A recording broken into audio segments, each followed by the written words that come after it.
Baik, bismillahirrahmanirrahim. Assalamualaikum warahmatullahi wabarakatuh. Apa khabar semua? Sihat ke? Okey, Alhamdulillah sihat. Okey, hari ini kita akan teruskan lagi perbincangan kita berkaitan bab 2 iaitu pentadbiran di negeri-negeri Selat.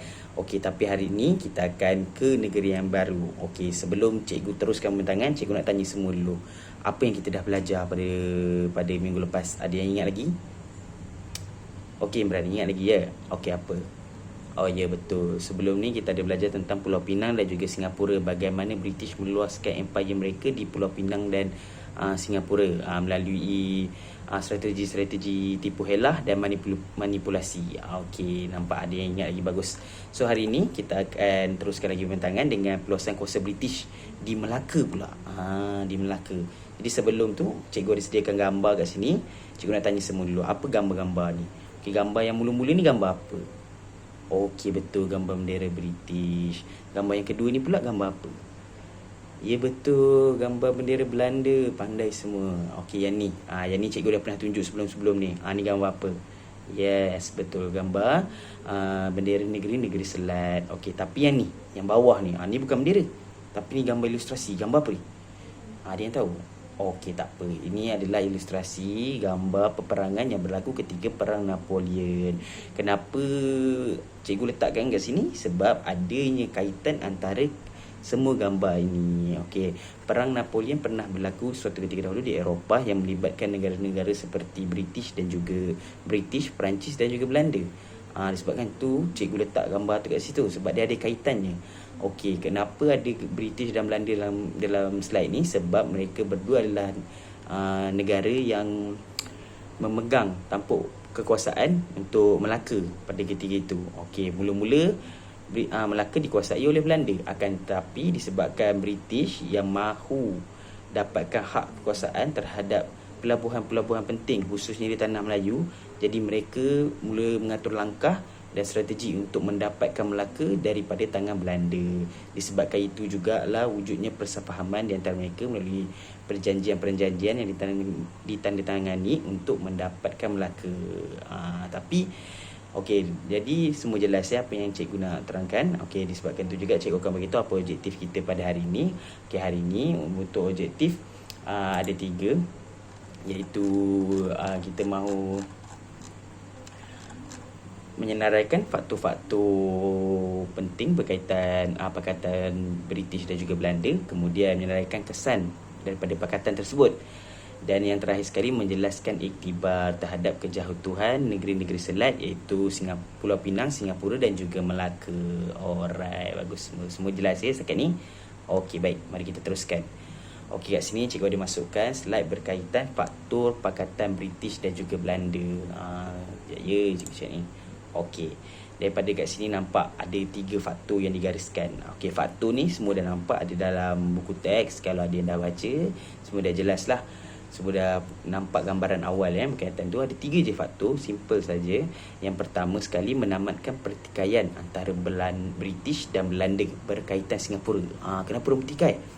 Sebab apa? Bila mana British dapat Singapura, si pelabuhan tu jadi sangat maju, sangat berkembang. Jadi melihat pada keadaan tu, Belanda tak senang duduk. Macam mana British boleh kemajukan pelabuhan tersebut? Jadi Belanda pun cuba untuk maklumkan pada British yang itu diorang punya hak kekuasaan, sebab dia still berada di wilayah kekuasaan Belanda. Jadi adanya pertikaian antara mereka berdua terhadap Singapura. Semua nak berebut sebab pada ketika itu mereka hanya mahukan keuntungan semata-mata. Jadi nampak kat situ yang mereka cuba mengeksploitasi hasil yang diperoleh daripada pelabuhan tersebut khususnya di Singapura. Okey, disebabkan itu adanya pertikaian antara itu, dan disebabkan itu juga British dan Belanda bertekad untuk menamatkan pertikaian tu. Okey, jadi faktor yang kedua pula, kenapa pakatan ini dijalankan adalah dasar persahabatan British dan Belanda di Eropah. Untuk pengetahuan semua, macam semua dah tahu, British dan Belanda adalah salah sebuah negara Eropah. Jadi mereka nak jaga hubungan baik kerana jarak di antara kedua-dua negara ini pun tak jauh. Tapi walaupun jaraknya mereka tidak jauh, mereka terlibat dalam Perang Napoleon di mana mereka berdua saling menentang satu sama lain. Bila mana Belanda membenarkan Perancis untuk menjadikan tempatnya sebagai pangkalan tentera mereka. Disebabkan tu adanya perselisihan faham antara mereka berdua, dan disebabkan itu juga mereka dalam usaha nak menamatkan konflik ini, dia orang cuba untuk wujudkan pakatan antara kedua-dua buah negara. Dan yang ketiga ialah berkaitan dengan penyelesaian untuk perdamaian. Kenapa dia nak selesaikan? Sebab dia orang tak nak ada lagi peperangan, dia orang tak nak perang lagi. Dan pada masa yang sama, kedua-dua negara ni pun juga dalam keadaan terdesak, di mana keadaan kewangan negara mereka tidak begitu baik, memandang disebabkan oleh jumlah modal yang besar dikeluarkan hasil daripada peperangan. Bila diorang perang, bila mana mereka berperang kan, ya murid-murid, bila diorang berperang, mereka akan keluarkan modal. Jadi mana mereka dapatkan modal? Mereka tak akan gunakan modal yang digunakan untuk memajukan ekonomi tempatan. Tidak. Mereka akan menggunakan modal yang mereka peroleh hasil daripada eksploitasi yang mereka dapat daripada tanah-tanah jajahan mereka. So nampak kat situ ya. Jadi disebab untuk memastikan tidak berlakunya lagi peperangan dan untuk memastikan mereka dapat keuntungan yang secukupnya, Pakatan British dan Belanda ni diadakan. Okey, sebab British hanya mahu mendapatkan Melaka kan, kerana mereka hanya ada pelabuhan Singapura dan juga Pulau Pinang. Belanda pula pada ketika dah ada beberapa lagi buah pelabuhan yang mereka kuasai di Nusantara. Jadi nampak kat situ yang sebenarnya British yang cuba eksploitasi pakatan ini dengan memastikan bahawa hasil daripada pakatan ini dapat memberi manfaat kepada mereka. Alright. Seterusnya kita masuk pada kesan Pakatan British dan Belanda. Okey, ada 3 juga kesan. Kenapa kesan dia? Macam mana yang tahu, mereka memang cuba untuk berdamai. Jadi wujudnya Pakatan British dan Belanda ni, dan disebabkan itu termeterainya satu perjanjian dikenali sebagai Perjanjian London pada tahun 1824. Dan hasil daripada perjanjian tersebut, secara rasminya Melaka berjaya berada di bawah penguasaan British, dan secara rasmi juga British perlu keluar daripada Nusantara. Mereka perlu keluar daripada pelabuhan-pelabuhan yang mereka duduki di bahagian Nusantara yang terletak di kawasan Indonesia. Okey, nampak ya.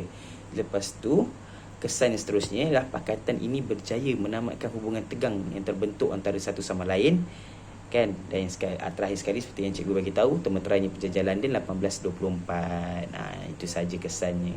Okey, jadi semua faham ya? Kalau semua faham, cikgu nak teruskan dengan bahagian seterusnya, di mana kita akan menjalankan beberapa aktiviti untuk cikgu ukur kefahaman kalian dalam kelas. Okey, boleh ya semua? Kita akan buat aktiviti yang santai, yang menarik, yang menggunakan aplikasi-aplikasi yang dibangunkan oleh orang mahu. Baik. Okey, tadi cikgu dah terangkan. Okey, sekarang cikgu nak ukur kalian semua punya pemahaman. Adakah apa yang cikgu terangkan tadi jelas dan dipahami? Okey, kita akan cikgu nak ukur lah semua benda tu melalui kuis yang cikgu akan adakan. Senang je soalan dia, dan cikgu gunakan word wall. Jadi dia punya paparan tu lebih menarik daripada yang biasa. Okey, baik, kita mulakan sekarang ya. Okey, ada 5 je soalannya, so tenang ya semua. So soalan pertama, berikut merupakan faktor Pakatan British Belanda kecuali. Okey, apa? Ada yang tahu? A ya, kita try A. Ya, betul, pandai semua. Okey, next. Apakah syarat Perjanjian London 1824 terhadap British? Apa syarat dia? Cikgu dah beritahu tadi. Apa jawapan dia? C ya.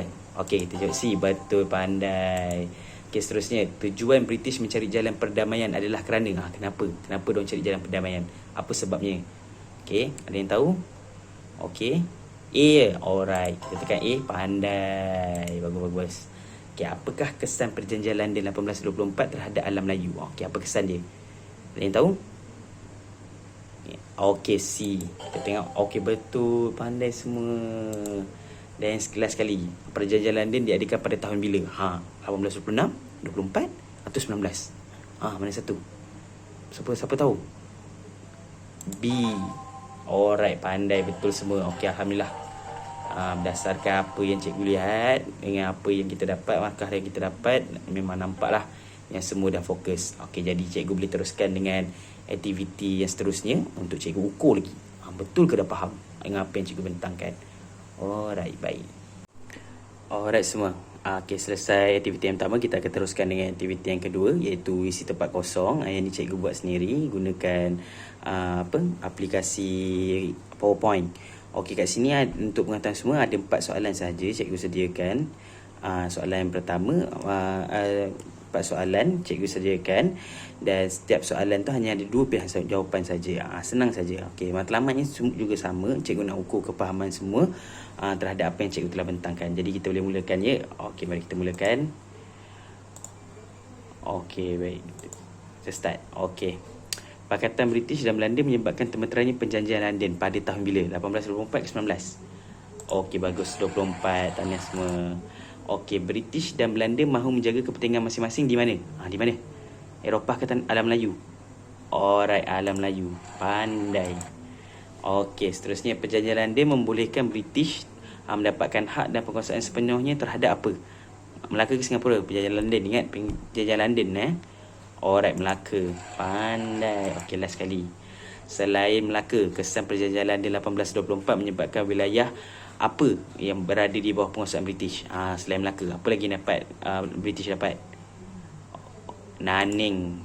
Betul. Okey, bagus semua. Okey, bagus. Alhamdulillah semua jelas dengan apa yang cikgu bentangkan. Tadi pun semua dah jawab betul. Jadi kita boleh terus kepada aktiviti kita yang terakhir ya. Alright.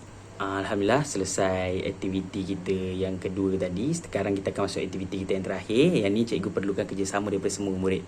Okey, yang ni cikgu nak semua murid buat 2 peta buih berkaitan faktor dengan kesan Pakatan British Belanda. Okey, nanti wakil kumpulan akan bentangkan di hadapan kelas hasil mereka. Okey, so kita buat secara online, jadi nanti cikgu akan paparkan hasil yang telah dibuat ya. Okey, jom. Jadi ada yang nak bentangkan? Ada yang dah siap? Okey, ada. Okey, mari kita tengok hasil dia. Okey, ni dah ada dah. Faktor Pakatan British Belanda. Okey, cikgu baca ya. Menamatkan pertikaian British dan Belanda berkaitan Singapura. Okey, betul. Memelihara kepentingan masing-masing dalam Melayu. Okey, betul. Lepas tu dasar persahabatan British dan Belanda di Eropah. Okey, betul. Dan penyelesaian untuk perdamaian. Okey, betul. Pandai semua. Nampaknya semua faham lah apa yang cikgu bagi tahu tadi. Okay, kita tengok kesan pula. Seterusnya kesan secara rasminya Melaka berjaya berada di bawah penguasaan British. Okey, betul. Lepas tu perkataan ini berjaya menamatkan hubungan tegang yang terbentuk antara satu sama lain. Okey, betul. Dan termeterainya Perjanjian London pada tahun 1824. Alhamdulillah semua betul. Okey, sekarang hasil daripada ini nampaklah semua memang faham dan jelas dengan apa yang telah diterangkan. Jadi sekarang cikgu ada satu soalan terakhir. Cikgu nak tanya, boleh tak salah seorang bagi tahu apakah iktibar yang kita boleh peroleh daripada proses perluasan kuasa British di Singapura, di Melaka ini? Ada ke? Okey, Ayu boleh bagi tahu cepat. Alright, betul. Alhamdulillah. Apa yang Ayu bagi tahu tu betul. Okey, kita sebagai rakyat Malaysia, kita kena pastikan kita memilih pemimpin yang bijak dan tidak mudah terpengaruh dengan nasihat-nasihat luar. Kita juga perlu berwaspada dengan nasihat-nasihat luar. Perlu memastikan kita ada semangat patriotisme yang tinggi untuk memelihara kemerdekaan kita hingga ke akhir hayat. Okey, itu saja rasanya untuk hari ini. Terima kasih atas semua, atas tumpuan yang telah diberikan.